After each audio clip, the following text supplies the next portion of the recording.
LT grade biology classes की series में topic है प्रकाश संश्लेषण अथवा फोटोसिंथेसिस। तो चलिए इस टॉपिक पर आधारित मोस्ट इंपॉर्टेंट एमसीक्यू आपको समझा देते हैं। पहला है, प्रकाश संश्लेषण के लिए दृश्य प्रकाश हेतु तरंग दैर्ध्य किस भाग में सर्वाधिक होती है? हरा, पीला, लाल, बैंगनी। कौन सा आंसर सही हो सकता है? सोचिए और बताइए। अभी तक आप लोगों ने वीडियो को लाइक ना किया हो तो लाइक जरूर कर दीजिए, क्योंकि लाइक का कोई भी पैसा नहीं कटता है, एकदम फ्री होता है। और अपने सभी दोस्तों में शेयर कर दीजिए ताकि ज्यादा से ज्यादा लोग जुड़ सकें। फिलहाल इसमें आंसर सही होगा सी, लाल। आपको बता दें कि प्रकाश संश्लेषण की दर लाल और बैंगनी यानी नीले बैंगनी कह लीजिए प्रकाश क्षेत्रों में सबसे अधिक होती है।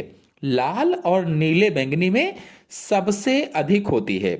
और आपको बताते चलें कि पादप मुख्य रूप से लाल और नीले प्रकाश को अवशोषित करते हैं, लाल और नीले प्रकाश को, और हरा प्रकाश सबसे कम अवशोषित होता है। नेक्स्ट क्वेश्चन है, प्रकाश संश्लेषण में CO2 के मार्ग की व्याख्या के लिए नोबेल पुरस्कार प्राप्त हुआ। नोबेल पुरस्कार किसको प्राप्त हुआ था? सोचिए और बताइए कि कौन सा ऑप्शन सही हो सकता है। कैल्विन को, क्रैप्स को, खुराना को, वाटसन एवं क्रिक को, किसको प्राप्त हुआ था? वीडियो को लाइक ना किया हो तो जल्दी से सभी लोग लाइक कर दीजिए और अपने सभी दोस्तों में शेयर कर दीजिए। जितना ज्यादा शेयर करेंगे, ज्यादा से ज्यादा लोग जुड़ेंगे तो और भी अच्छा वीडियो मॉडल पेपर आपके लिए लेकर के आएंगे। फिलहाल इसमें आंसर सही होगा पहला, कैल्विन को। आपको बता दें कि प्रोफेसर मेल्विन कैल्विन को सन 1961 में रसायन विज्ञान के लिए नोबेल पुरस्कार से सम्मानित किया गया था और उन्हें यह पुरस्कार प्रकाश संश्लेषण में कार्बन डाइऑक्साइड के स्वांगीकरण के मार्ग की खोज के लिए मिला था। स्वांगीकरण के मार्ग की खोज के लिए, जिसे आज कैल्विन चक्र या C3 चक्र के नाम से जाना जाता है। और आपको बता दें इसमें से जो बी वाला ऑप्शन है क्रैप्स को, तो इन्होंने श्वसन में CO2 उत्पादन से संबंधित क्रैप्स चक्र की खोज की थी। और जो इसमें से खुराना है, सी वाला ऑप्शन है, तो इन्हें आनुवांशिक कोड यानी जेनेटिक कोड की व्याख्या के लिए नोबेल पुरस्कार मिला था। और जो वाटसन एवं क्रिक हैं, इन्हें डीएनए की द्विकुंडलिनी संरचना यानी डबल हेलिक्स संरचना या डबल हेलिक्स स्ट्रक्चर की खोज के लिए नोबेल पुरस्कार मिला था। नेक्स्ट क्वेश्चन है, प्रकाश संश्लेषण के लिए कौन सा सीमा कारक नहीं होता है? इनमें से कौन सा सीमा कारक प्रकाश संश्लेषण के लिए नहीं होता है? सोचिए और बताइए। O2, CO2, क्लोरोफिल, प्रकाश, कौन सा सही होगा?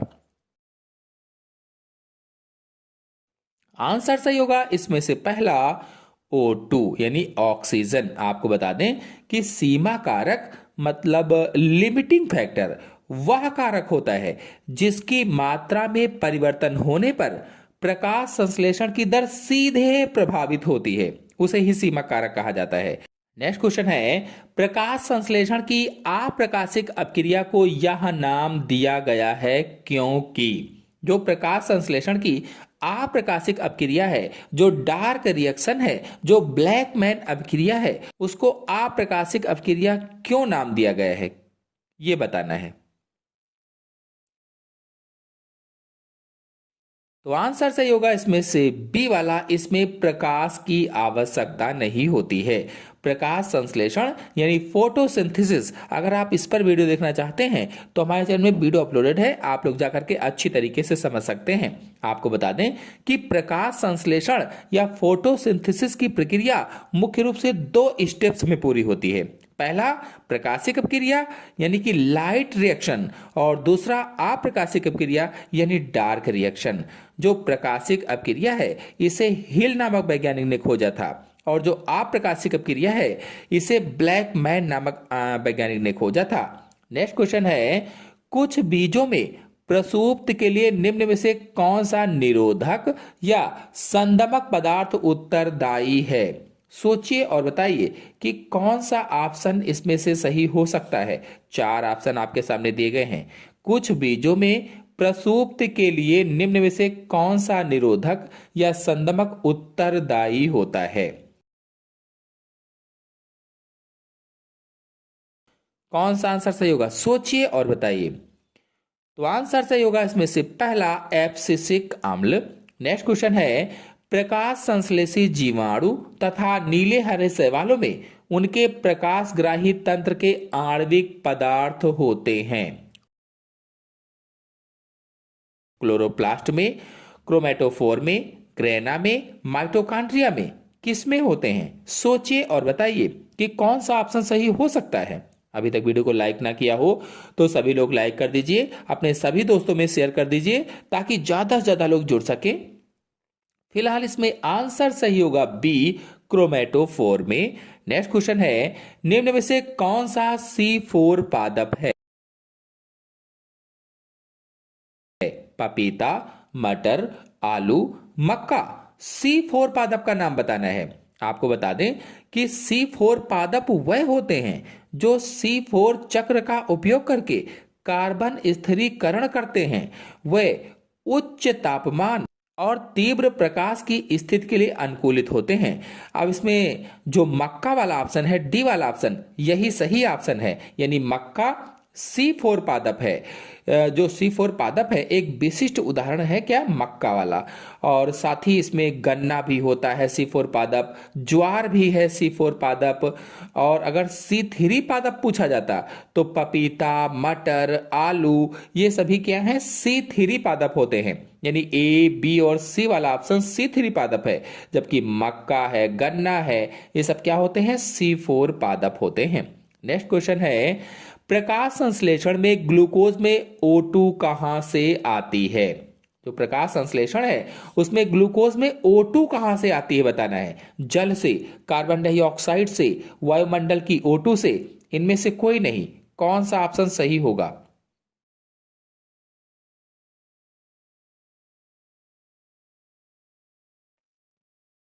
तो ऑप्शन सही होगा इसमें से बी, कार्बन डाइऑक्साइड से आती है, कार्बन डाइऑक्साइड से।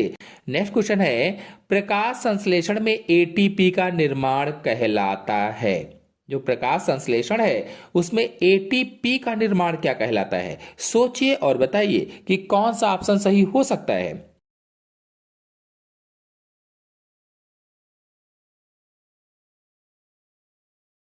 तो इसमें आंसर सही होगा बी, प्रकाश फास्फोरिलीकरण कहलाता है। नेक्स्ट क्वेश्चन है, कौन सा वर्णक जल में घुलनशील होता है? इनमें से कौन सा ऐसा वर्णक है जो जल में घुलनशील होता है? क्लोरोफिल, कैरोटीन, एंथोसाइनिन, जेंथोफिल, कौन सा वर्णक होगा? सोचिए और बताइए। और वीडियो को अगर अभी तक लाइक ना किया हो तो लाइक जरूर कर दीजिए और अपने सभी दोस्तों में शेयर भी कर दीजिए। फिलहाल इसका आंसर सही होगा सी, एंथोसाइनिन। आपको बता दें कि एंथोसाइनिन वर्णक जल में घुलनशील होता है, वाटर सॉल्युबल होता है, और यह पौधों के कोशिका यानी कि कोशिका की जो रसधानी होती है उसमें पाया जाता है, सेल वैक्यूल में पाया जाता है। और यही कारण है कि यह फूलों, फलों और पत्तियों को लाल, बैंगनी या नीला रंग देता है। इसके विपरीत जो क्लोरोफिल है, कैरोटीन है, जेंथोफिल है, ये वसा में घुलनशील वर्णक होते हैं, वसा में घुलनशील वर्णक, और ये क्लोरोप्लास्ट के थाइलेक्वाइड झिल्ली में पाए जाते हैं। नेक्स्ट क्वेश्चन है, प्रकाश संश्लेषण की प्रकाश अभिक्रिया पाई जाती है। मतलब कहने का यह है कि जो प्रकाश संश्लेषण की प्रकाशिक अभिक्रिया होती है वो किस में होती है? हरित लवक के ग्रेना में या हरित लवक के स्ट्रोमा में? सोचिए और बताइए कि कौन सा ऑप्शन सही हो सकता है।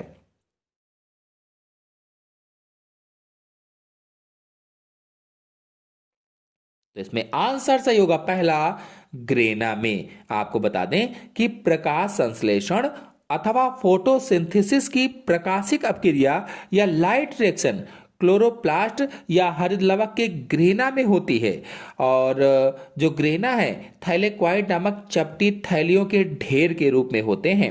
अगर आप लोग हरित लवक को अच्छी तरीके से समझना चाहते हैं चित्र सहित उसकी पूरी संरचना, तो हमारे चैनल में वीडियो अपलोडेड है, आप लोग जाकर के अच्छी तरीके से समझ सकते हैं। और आपको बता दें जो इसमें बी वाला ऑप्शन है स्ट्रोमा में, तो यहां पर अप्रकाशिक अपक्रिया होती है, प्रकाश संश्लेषण की अप्रकाशिक अपक्रिया या ब्लैक मैन रिएक्शन जो थी वो होती है। नेक्स्ट क्वेश्चन है प्रकाश फास्फोरिलीकरण क्रिया की खोज की थी।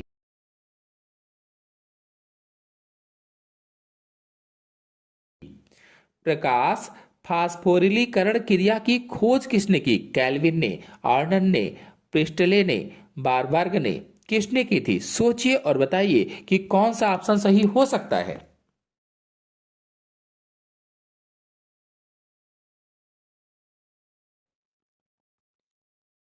फिलहाल इसमें आंसर सही होगा बी, आर्नन ने की थी। आपको बता दें कि प्रकाश फास्फोरिलीकरण की प्रक्रिया की खोज डैनियल आई आर्नन ने की और उनके सहयोगियों ने भी उनकी सहायता की थी। यह वह प्रक्रिया है जिसके द्वारा प्रकाश ऊर्जा का उपयोग करके एडीपी और अकार्बनिक फास्फेट से एटीपी का संश्लेषण होता है, जहां एडीपी का पूरा नाम एडिनोसिन डाइफास्फेट और एटीपी का पूरा नाम एडिनोसिन ट्राइफास्फेट होता है। नेक्स्ट क्वेश्चन है प्रकाश संश्लेषण का दो प्रकाश तंत्र सिद्धांत दिया। प्रकाश संश्लेषण का दो प्रकाश तंत्र सिद्धांत किसने दिया था? सोचिए और बताइए कि कौन सा ऑप्शन सही हो सकता है इसमें। हिल ने, ब्लैकमैन ने, इमर्सन ने, आर्नन ने, किसने दिया था?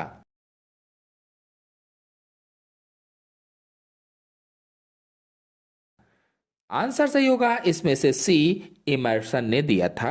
आपको बता दें कि प्रकाश संश्लेषण के लिए दो प्रकाश तंत्र के अस्तित्व का प्रमाण रॉबर्ट इमर्सन ने दिया था। रॉबर्ट इमर्सन ने, और उन्होंने अपने प्रयोगों में पाया कि जब 680 nm यानी लाल प्रकाश से अधिक तरंगदैर्ध्य के प्रकाश का उपयोग किया जाता है तो प्रकाश संश्लेषण की दर अचानक कम हो जाती है, जिसे रेड ड्रॉप कहा। रेड ड्रॉप, जब इस प्रकाश के साथ कम तरंगदैर्ध्य का प्रकाश मिल गया तो दर में नाटकीय रूप से वृद्धि हुई। नेक्स्ट क्वेश्चन है प्रकाश संश्लेषण की अंधकार अभिक्रिया होती है। देखिए उसी क्वेश्चन का बिल्कुल विपरीत आ गया है। प्रकाशिक अपक्रिया ग्रेना में हुई थी, तो मैंने उस क्वेश्चन में बताया था कि जो अप्रकाशिक अपक्रिया है, चाहे अंधकार अपक्रिया कहे चाहे ब्लैकमैन अपक्रिया कहे, ये स्ट्रोमा में होगी। बी वाला ऑप्शन सही होगा। नेक्स्ट क्वेश्चन है प्रकाश संश्लेषण एवं श्वसन दोनों में सामान्य है। दोनों में क्या सामान्य है? सोचिए और बताइए। चार ऑप्शन आपके सामने दिए गए हैं। साइटोक्रोम, प्रकाश, जल, तापमान, क्या सही हो सकता है?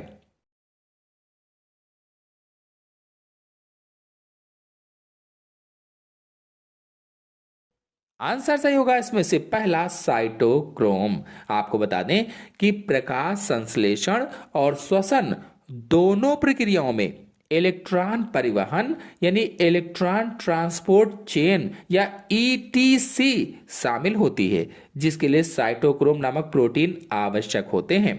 अब इसमें से जो बी वाला ऑप्शन है प्रकाश, तो केवल प्रकाश संश्लेषण के लिए आवश्यक है, श्वसन के लिए नहीं।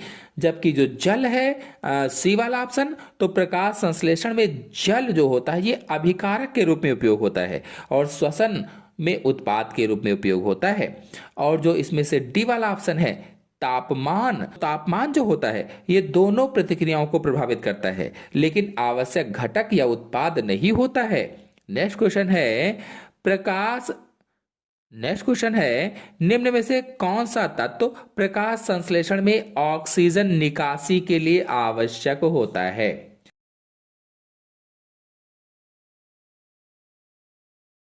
कौन सा तत्व प्रकाश संश्लेषण के लिए ऑक्सीजन निकासी में आवश्यक होता है? तांबा, लौह, मैंगनीज, जस्ता, कौन सा आंसर सही होगा? सोचिए और बताइए।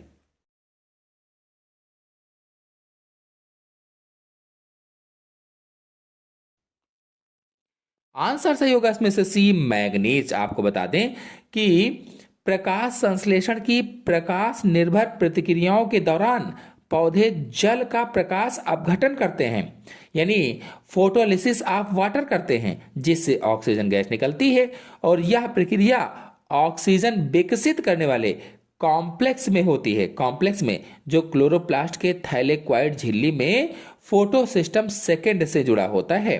नेक्स्ट क्वेश्चन है, जीवाणुवीय प्रकाश संश्लेषण उच्च पादपों के प्रकाश संश्लेषण से भिन्न होता है क्योंकि।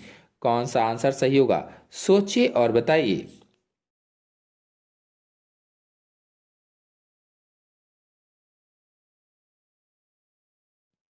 आंसर से होगा इसमें से सी, ऑक्सीजन नहीं निकलती है। नेक्स्ट क्वेश्चन है, प्रकाश श्वसन श्वसन से भिन्न है क्योंकि। कौन सा आंसर सही होगा।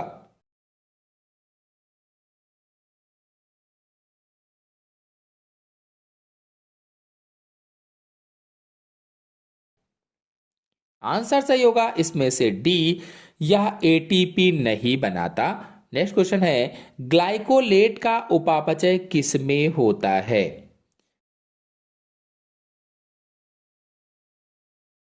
ग्लाइकोलेट का उपापचय किसमें होता है, सोचिए और बताइए कि कौन सा आंसर इसमें सही हो सकता है।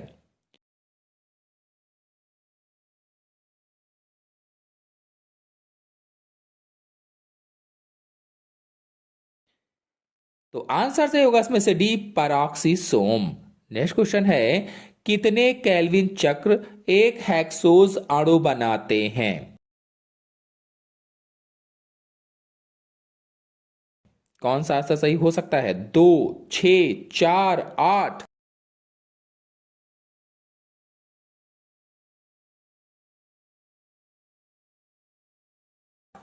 आंसर सही होगा इसमें से बी, 6। नेक्स्ट क्वेश्चन है, कौन सा एंजाइम पृथ्वी पर सर्वाधिक मात्रा में पाया जाता है। इनमें से कौन सा ऐसा एंजाइम है जो पृथ्वी पर सबसे अधिक मात्रा में पाया जाता है।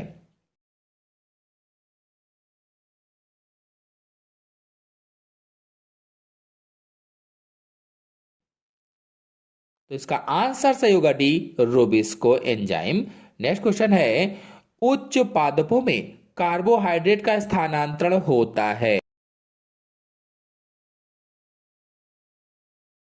ग्लूकोज के रूप में, सुक्रोज के रूप में, फ्रक्टोज के रूप में, स्टार्च के रूप में। किस रूप में होता है, सोचिए और बताइए।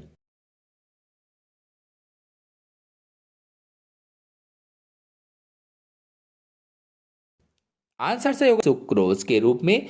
नेक्स्ट क्वेश्चन है, प्रकाश संश्लेषण के उत्पादों का स्थानांतरण होता है रबर छेरी वाहिनियों द्वारा, सूक्ष्म नलिकाओं द्वारा, चालनी नलिकाओं द्वारा, जाइलम वाहिकाओं द्वारा। कौन सा आंसर सही हो सकता है, सोचिए और बताइए।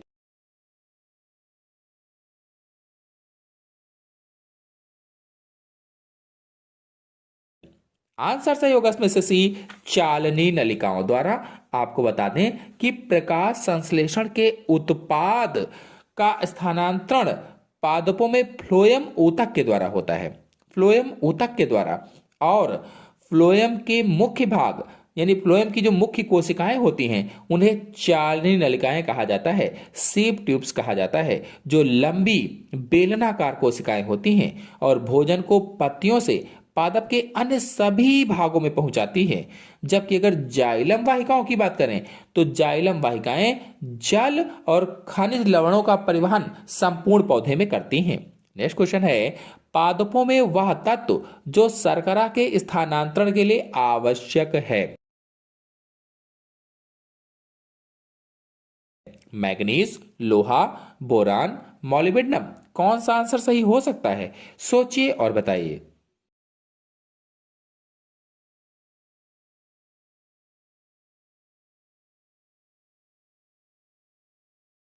तो आंसर सही होगा इसमें से सी, बोरान। आपको बता दें कि बोरान एक सूक्ष्म पोषक तत्व है, सूक्ष्म, जो पौधों में शर्करा के स्थानांतरण में महत्वपूर्ण भूमिका निभाता है या कार्बोहाइड्रेट के स्थानांतरण में महत्वपूर्ण भूमिका निभाता है।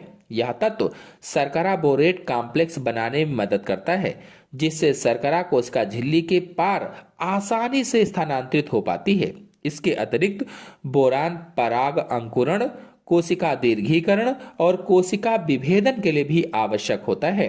नेक्स्ट क्वेश्चन है, पादप शरीर क्रिया विज्ञान के पिता कहे जाते हैं? पादप शरीर क्रिया विज्ञान के पिता किसे कहा जाता है? एम कैल्विन, स्टीफन हेल्स, केवी थीमान, कार्टिस।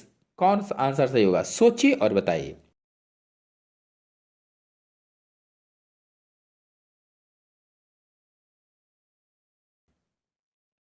आंसर सही होगा इसमें से भी स्टीफन हेल्स। स्टीफन हेल्स को पादप शरीर क्रिया विज्ञान या प्लांट फिजियोलॉजी का जनक माना जाता है। उन्होंने सन 1727 में अपनी पुस्तक वेजिटेबल स्टैटिस्टिक्स प्रकाशित की, जिसमें उन्होंने पौधों में जल परिवहन, वाष्पोत्सर्जन और मूल दाब पर महत्वपूर्ण प्रायोगिक कार्य किए थे। एम कैल्विन ने प्रकाश संश्लेषण में C3 चक्र की खोज की थी। जिसमें एम कैल्विन है, इन्होंने प्रकाश संश्लेषण में C3 चक्र यानी कैल्विन चक्र की खोज की थी। नेक्स्ट क्वेश्चन है, अति परासारी जल में रखने पर कोशिका जीवद्रव्य कुंचन करती है। कोशिका भित्ति तथा जीवद्रव्य कुंचित पदार्थ के बीच का स्थान भरा होता है। चार ऑप्शन आपके सामने दिए गए हैं। कौन सा ऑप्शन इसमें से सही होगा? जल से, कोशिका रस से, अति परासारी विलयन से, अल्प परासारी विलयन से। सोचिए और बताइए।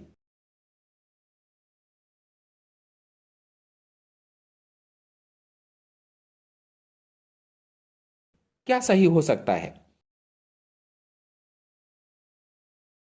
आंसर सही होगा इसमें से सी, अति परासारी विलयन से।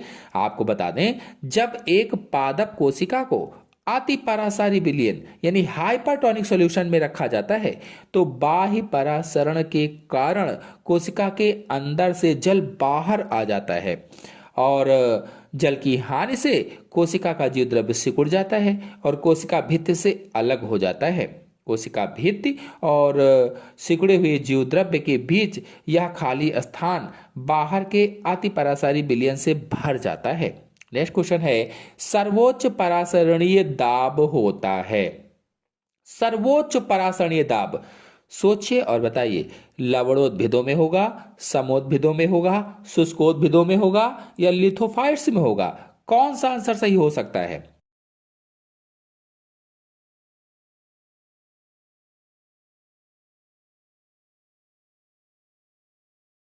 तो आंसर सही होगा इसमें से पहला, लवणोद्भिदों में होता है। परासरणीय दाब यानी ऑस्मोटिक प्रेशर, तो परासरणीय दाब विलयन में विलय की सांद्रता के सीधे अनुपातिक होता है और लवणोद्भिद ऐसे पौधे होते हैं जो अत्यधिक लवणीय वातावरण में उगते हैं, जैसे मैंग्रोव।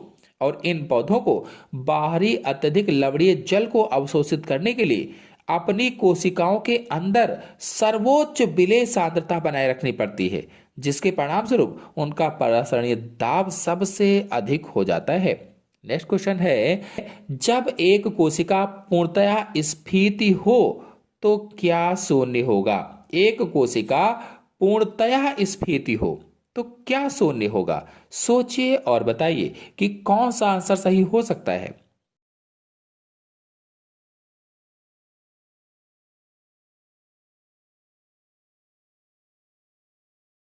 आंसर से होगा इसमें से डी, विसरण दाब न्यूनता।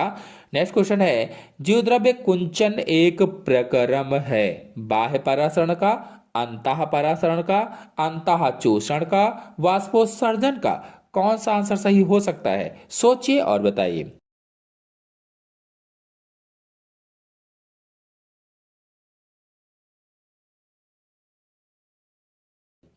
आंसर से होगा इसमें से पहला, बाह्य परासरण का। बता दें कि जीवद्रव्य कुंचन वह प्रक्रिया होती है जिसमें कोशिका को अति परासारी विलयन में रखने पर जल कोशिका से बाहर निकल जाता है, जिससे जीवद्रव्य सिकुड़ जाता है।